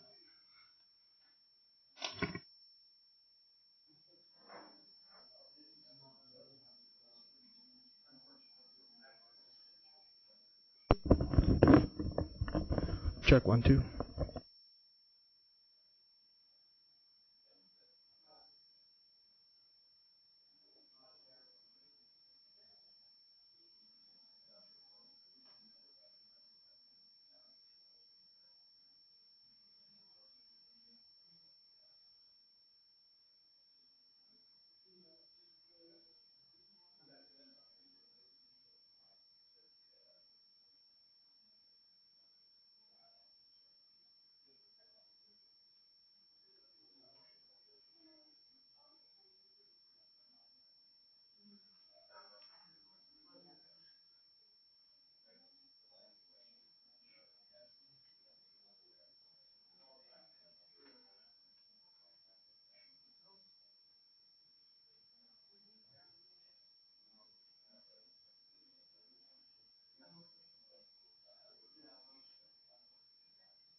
Okay, we will resume the public hearing case U17-002, Raleigh House of Hope. And are there any additional motions to be made? Commissioner Jackson.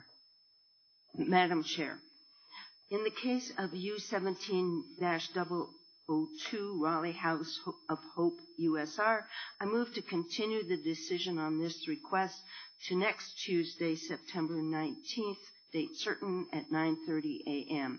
at this same location to further consider and allow our missing commissioner to vote and to hear that case.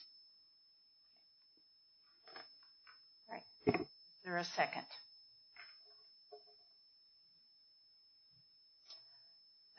Okay. Motion dies for lack of a second.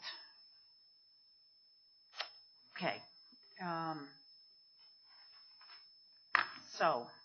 And I think, thank you all for your patience, and I think Mr. Skinner can work with you on any additional questions as the outcome of this meeting. So, okay, are there any commissioner comments? Commissioner Jackson. Chair, I just wanted to point out that many of us are wearing these yellow ribbons because Sunday was World Suicide Prevention Day, and we're trying to raise awareness of our community to aim for zero. That is, that we have no suicides. According to our coroner, Kelly Lear, she says, unfortunately, this comes at a time where we have seen this issue tragically reflected in our community.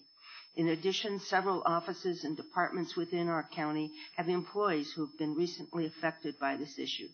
Suicide is a serious public health concern that can have lasting harmful effects on family, friends, co-workers, and the community. Suicide also crosses economic, racial, and other boundaries and can touch any of our lives. So we want to highlight the concern of our community for those who are affected by suicide. And I might add, parenthetically, drug abuse and behavioral health issues. Thank you, Commissioner Jackson. Anybody else? I only wanted to add one thing, and today is September 12th, but yesterday was September 11th, and we weren't here to honor those who lost their lives on September 11th, 2001. And this is also the recognition of Patriot Day, which was designated by Congress in 2001, and the proclamation by our president was on Patriot Day. We honor the nearly 3,000 innocent lives taken from us on September 11th, 2001, and all of those who nobly added their fellow citizens to America's time of need. We rededicate ourselves to the ideals that define our country and unite us as one as we commemorate all the heroes who lost their lives saving others. So just want to have that recognition on the record. Any other comments or questions? Seeing none, meeting is adjourned.